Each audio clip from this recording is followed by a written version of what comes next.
నిత్యావసర వస్తువుల ధరలు తగ్గించాలని డిమాండ్ చేస్తూ భారత కమ్యూనిస్ట్ పార్టీ సిపిఐ చేపట్టినటువంటి దేశవ్యాప్త ఆందోళనలో భాగంగా ఈ నెల 1వ తారీఖు అంటే ఈ రోజు నుంచి 5వ తారీఖు వరకు జిల్లాలోని అన్ని నియోజకవర్గ కేంద్రాలలో ఆందోళన కార్యక్రమం చేపట్టి 6వ తారీఖున జిల్లా కలెక్టర్ కార్యాలయం వద్ద జరగబోయే ఆందోళనలో ప్రజలు పెద్ద ఎత్తున పాల్గొని జయప్రదం చేయాలని చెప్పి ఈ సందర్భంగా విజ్ఞప్తి చేస్తూ ఉన్నాం. దేశంలో ఇవాళ పండించేటటువంటి రైతులకు సంబంధించినటువంటి పంటలు గిట్టుబాటు ధరలు లేక నిలువున మోసపోతున్నాం, నష్టపోతున్నాము. పెట్టుబడికి వచ్చే ఆదాయానికి పొంతన లేక ప్రతి ఏటా అప్పుల భారం పెరుగుతూ ఉంది. మా పంటలకు గిట్టుబాటు ధర కల్పించండి, కనీస మద్దతు ధరకు చట్టబద్ధత కల్పించండి అని చెప్పి ఒక పక్క రైతాంగం పోరాటం చేస్తూ ఉన్నారు. ఇంకో పక్క వినియోగదారులు ఎవరైతే ఉన్నారో ప్రజలు వాళ్ళు కొనుగోలు చేయడానికి ఏ ఒక్క వస్తువు కూడా ఇవాళ పప్పు దినుసుల నుంచి ఆహార ధాన్యాలు ఏవి కూడా అందుబాటులో లేనటువంటి పరిస్థితి మనం చూస్తూ ఉన్నాం. ప్రతి వస్తువు ధర ఆకాశాన్ని అంటుతూ ఉంది.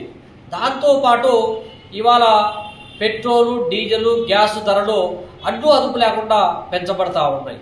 దీని పర్యవసానం అన్ని రకాల రవాణా ఛార్జీల పైన మోయలేనంత భారము పెరుగుతూ ఉంది. ప్రజలు సామాన్య పేద మధ్యతరగతి కుటుంబాలకు ప్రతి నెల ఖర్చుల భారం పెరుగుతూ ఉంది తప్ప ఆదాయం పడిపోతూ ఉంది. ప్రభుత్వము ఈ మధ్యలో పండించే రైతులకు గిట్టుబాటు ధర లేదు, కొనుగోలు చేసే ప్రజలకు ధరలు అందుబాటులో లేవు. ఈ మధ్యలో ఉన్నటువంటి దళారీ వ్యవస్థ ఏదైతే ఉందో, బ్లాక్ మార్కెట్ వ్యవస్థ ఏదైతే ఉందో దాన్ని కంట్రోల్ చేయాల్సినటువంటి బాధ్యత నుంచి క్రమేణా కేంద్ర రాష్ట్ర ప్రభుత్వాలు తప్పుకుంటా ఉన్నాయి, పలాయనం తగ్గిస్తూ ఉన్నాయి. దాని పర్యవసానమే ఇవాళ రైతులు నష్టపోతూ ఉన్నారు, వినియోగదారులు అదనపు భారం మోయాల్సినటువంటి పరిస్థితి కొనసాగుతూ ఉంది.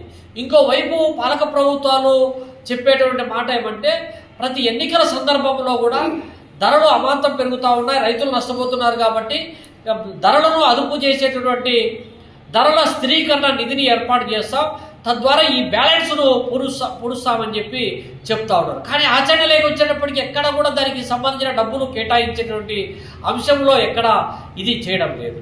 కాబట్టి ఇప్పటికైనా ప్రభుత్వము ఈ ధరలను క్రమబద్ధీకరించాలి, బ్లాక్ మార్కెట్ వ్యవస్థను బద్దలు కొట్టాలి.